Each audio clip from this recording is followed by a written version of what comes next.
સસલો અને બોલકો પોપટ. એક વિશાળ જંગલમાં ચિંટુ નામનો એક સસલો રહેતો હતો. ચિંટુને પોતાની ઝડપ પર બહુ ગર્વ હતો. તે આખો દિવસ અહીં ત્યાં કૂદકા મારતો અને બધા પ્રાણીઓને હેરાન કરતો. એ જ જંગલમાં એક જૂના વડના ઝાડ પર મીઠું નામનો એક પોપટ રહેતો હતો. મીઠું ખૂબ જ જ્ઞાની અને શાંત હતો. ઝઘડાની શરૂઆત.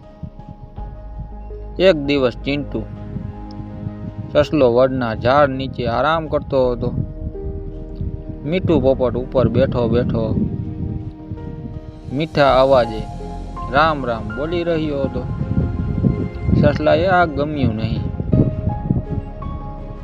તેણે ઉપર જોઈને બૂમ પાડી, "એ પોપટ, તું આખો દિવસ શું પટપટ કરે છે?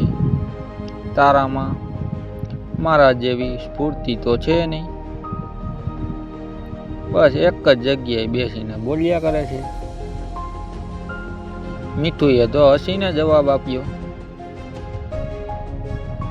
"ભાઈ ચિંટુ, ભગવાને બધાને અલગ અલગ શક્તિ આપી છે.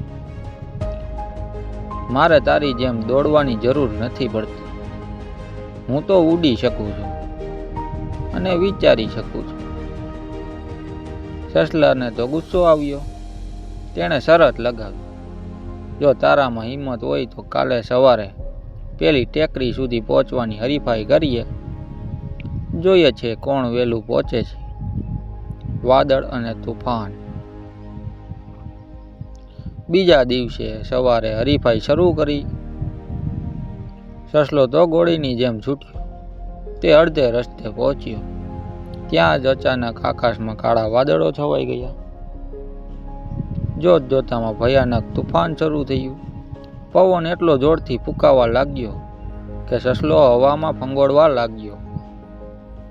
તે એક ખાડામાં છુપાઈ ગયો અને ડરના માર્યા ધ્રુજવા લાગ્યો. બીજી તરફ મીઠું પોપટ હવામાં ઉડી રહ્યો હતો.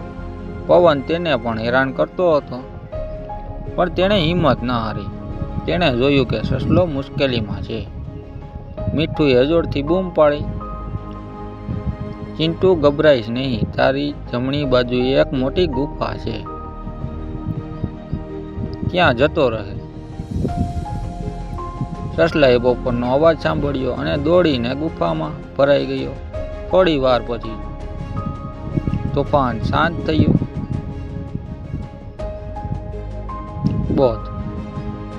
સસલો ગુફાની બહાર આવ્યો અને પોપટ પાસે જઈને માથું નમાવી દીધું. તેણે કહ્યું, "મીઠુભાઈ, મને માફ કરી દો. મને મારી ઝડપ પર ગર્વ હતો, પણ આજે તમારી સમજદારી અને તમારી નજરે મારો જીવ બચાવ્યો છે." આવી જ વાર્તાઓ સાંભળવા માટે ચેનલને લાઇક, શેર, કમેન્ટ, સબસ્ક્રાઈબ કરો.